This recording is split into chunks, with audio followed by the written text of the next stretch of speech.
In this video, I'm going to teach you how to add slider in WordPress with Elementor.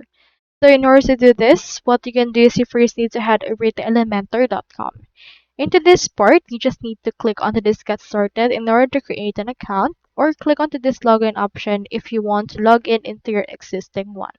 So we will need to use Elementor in order to host an account. So let's use this WordPress option. And then from in there, just do the same thing by clicking onto this Get Started option and creating an account, or click onto this Login option right here. So I have in here this website that I have with our actual Elementor. In order to add a slider, you can scroll to the very part that you wish to add it. So scroll, and I have in here this. Into this part, just head over and then search for the widget called Image Carousel.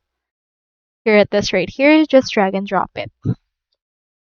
So this image carousel shall be added, and we need to add right here specific images.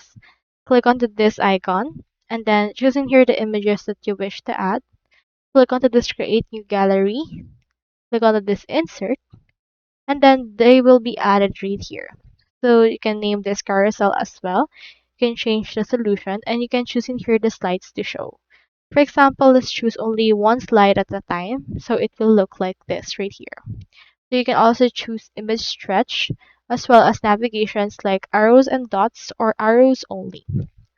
So you can also input right here links if you would want. So in here you can see that we have dots, and people can actually click onto the next option in order to see the next image for this part. So that's how you add slider in WordPress with Elementor. I hope this video actually helped you out.